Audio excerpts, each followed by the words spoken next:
बिस्मिल्लाहिर्रहमानिर्रहीम। अस्सलामुअलैकुम। परवीन के पकवान में खुश आमदीद। कैसे हैं आप सब? उम्मीद है सब खैरियत से होंगे। आज मैं आपके साथ आलू से बनने वाले स्नैक्स की रेसिपी शेयर करूंगी। सिर्फ 2 या 3 आलू से बन के तैयार हो जाएंगे और आपके बच्चों को इतने ज़्यादा पसंद आएंगे कि आपके बच्चे डेली इसकी फरमाइश करेंगे। और आगे छुट्टियां ख़त्म हो रही हैं, डेली आपको ये टेंशन होगी कि आपने बच्चों को लंच बॉक्स में क्या देना है। तो ये बहुत ही ज़बरदस्त रेसिपी है लंच बॉक्स के लिए। इसके अलावा घर पे अगर मेहमान आ जाए तो आप ये स्नैक्स बना के तैयार कर सकते हैं। जल्दी से रेसिपी को देखें।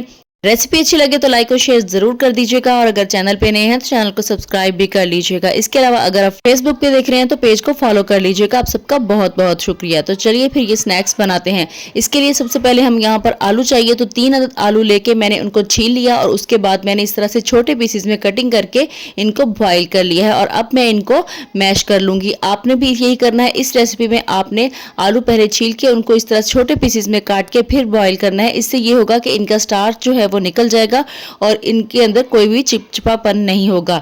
तो आपने इस तरह से इसको काट के बॉईल कर लेना है और फिर आपने इसको किसी भी चीज़ की मदद से, मैशर से या फिर कोई और चीज़ से इसको मैश कर लेना है। अगर आप चाहें तो इसको ग्रेटर से ग्रेट भी कर सकते हैं। इसके अंदर चंक्स नहीं होने चाहिए। इस तरह से हमने इसको मैश करना है।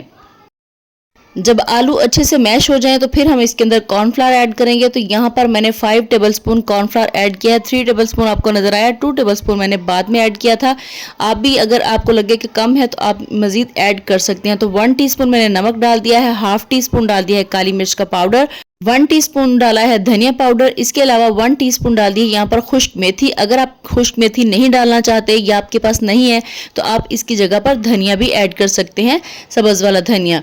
तो अब मैं इन सारी चीज़ों को डालने के बाद इनको मिक्स कर रही थी तो मुझे याद आया कि मैंने इसके अंदर हल्दी तो डाली नहीं है, क्योंकि हल्दी अच्छा सा कलर देती है, तो आपने वो भी इसके अंदर ज़रूर ऐड करनी है।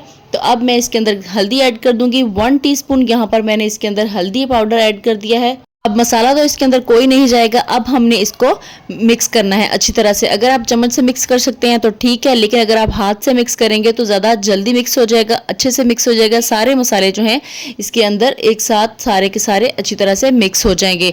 तो मैं यहाँ पर इसको हाथों को जिस तरह से हम आटा गूंथते हैं इस तरह से गूंथ के ये सारे मसाले जो हैं इसके अंदर अच्छी तरह से मिक्स कर लूँगी। उसके बाद हमने इस तरह से कोई भी जिप लॉक बैग ले लेना है, उसको हमने इस तरह से ऑयल ब्रश कर लेना है और फिर हमने ये जो पेस्ट बनाया है, जो आलू का हमने मिक्सचर तैयार किया है, ये सारा का सारा हम इसके अंदर डाल देंगे।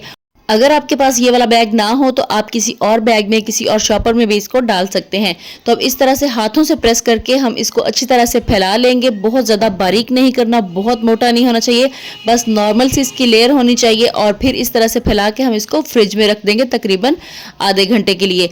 मेरे पास टाइम कम था तो मैंने इसको रख दिया फ्रीज़र में, और फ्रीज़र में ये बहुत जल्दी ठंडा हो गया, थोड़ा सा कड़क हो गया, यानी कि जिस तरह से बर्फ़ जमती है कुछ जगहों पर ऐसा हो गया। लेकिन आपने इसको फ्रीज़र में नहीं रखना है, आपने इसको फ्रिज में ही रखना है। तो यहाँ पर देखें, अब मैं इसको कटिंग कर लूँगी इस तरह से। शेप आप इसकी जो मर्ज़ी काट सकते हैं। आप इसकी स्क्वायर शेप काट सकते हैं, चाहे तो आप इसको चिप्स वाली शेप में काट सकते हैं, या फिर इस तरह से छोटे पीसेस में जैसे मैंने कटिंग की है इस तरह से आप इसकी कटिंग कर सकते हैं। अभी आपको यहाँ पर क्रैक्स नज़र आ रहे होंगे, ये बिल्कुल भी नहीं टूटेंगे। जब हम इनको फ्राई करेंगे बिल्कुल नहीं टूटेंगे, क्योंकि हमने इसके अंदर कॉर्नफ्लावर डाला है और वो बाइंडिंग का काम करेगा। तो हमने इस तरह से कटिंग कर लेना है और उसके बाद हमने इनको फ्राई करना है। तो अब यहाँ पर देखिए मैं इसको फ्राई कर रही हूँ। ऑयल जो है वो ज़्यादा तेज़ गर्म होना चाहिए, हल्के गर्म ऑयल में हमें इनको नहीं डालना है और हमने थोड़ी देर इनको नहीं हिलाना। जब इस तरह से ये ऊपर आ जाएं तो फिर हमने इनकी साइड चेंज करनी है और इसी तरह से उलटते पलटते हम इनको फ्राई कर लेंगे। और जब तक मैं इनको फ्राई कर रही हूँ आप जल्दी से वीडियो को लाइक कर दें, क्योंकि आप भूल जाते हैं कि वीडियो को लाइक भी करना है। तो अब जल्दी से वीडियो को लाइक कर दें। तो यहाँ पर स्नैक्स देखें कितना ज़बरदस्त इनका कलर आया है दोनों साइड से। इसी तरह से जब गोल्डन ब्राउन कलर आ जाए तो फिर हम इनको निकाल लेंगे और बाकी के भी हम इसी तरह से फ्राई कर लेंगे। तो यहाँ पर देखें कितना अच्छा, कितना ज़बरदस्त इनका कलर आ चुका है। अभी आपको मैं क्लोज करके दिखाती हूँ, ज़बरदस्त इसका कलर आया है। और यहाँ पर हमारे ये सारे स्नैक्स तैयार हो चुके हैं। ये सिर्फ इतने नहीं है, काफ़ी सारे बने थे तो मैंने सिर्फ आपको इतने दिखाए हैं। ये इतने मज़े के बनते हैं कि आपके बच्चे साथ साथ इसको निपटा देंगे।